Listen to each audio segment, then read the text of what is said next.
Israel Hamas जंग थमने का नाम नहीं ले रही है।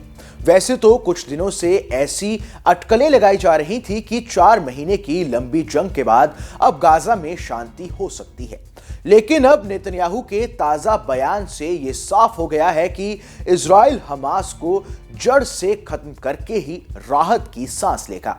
क्या है पूरा मामला, आइए इस वीडियो में जानते हैं। मैं हूं कुंवर शर्मा और आप देख रहे हैं न्यूज नेशन का डिजिटल प्लेटफॉर्म। दरअसल हाल ही में हमास ने इजराइल के सामने 3 चरणों वाले युद्ध विराम का प्रस्ताव रखा था।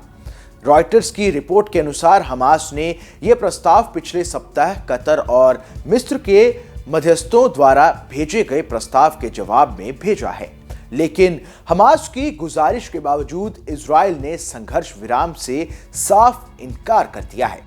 इजराइल का कहना है कि गाजा में जीत अब उसकी मुट्ठी में है। इजराइल के प्रधानमंत्री बेंजामिन नेतन्याहू ने संघर्ष विराम और बंधकों को छोड़ने संबंधी समझौते के लिए हमास की शर्तों को खारिज कर दिया है।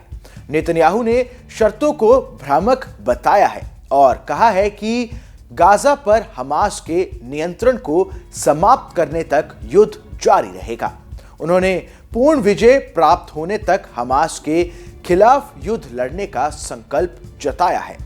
नेतन्याहू ने अमेरिकी विदेश मंत्री एंटनी ब्लिंकन से मुलाकात के तुरंत बाद ये टिप्पणी की। फिलहाल ब्लिंकन संघर्ष विराम समझौते की उम्मीदों में क्षेत्र की यात्रा कर रहे हैं। नेतन्याहू ने एक प्रेस कॉन्फ्रेंस में कहा, हमास की भ्रामक मांगों के सामने आत्मसमर्पण करने से बंधकों को मुक्त नहीं कराया जा सकेगा, बल्कि ये एक और नरसंहार को आमंत्रित करेगा। उन्होंने कहा, हम पूरी तरह से जीत की ओर बढ़ रहे हैं। नेतन्याहू ने हमास को खत्म करने की कसम को दोहराते हुए कहा कि इजराइल के पास उसके सर्वनाश के अलावा कोई विकल्प नहीं है। उन्होंने कहा, आज नहीं तो कल, कल नहीं तो परसों हमास के सभी लोगों को खत्म किया जाएगा। उन्होंने जोर देते हुए कहा कि हमास के खिलाफ पूर्ण जीत ही गाजा लड़ाई का एकमात्र समाधान है।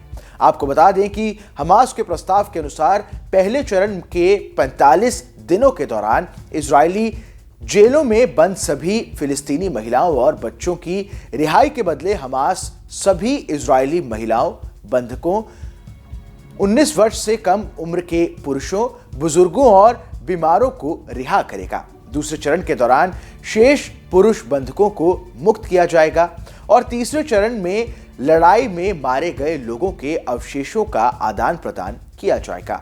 प्रस्ताव के मुताबिक हमास ने उम्मीद जताई है कि सीजफायर के तीसरे चरण के अंत तक दोनों पक्ष युद्ध की समाप्ति से जुड़े एक समझौते पर पहुंच जाएंगे।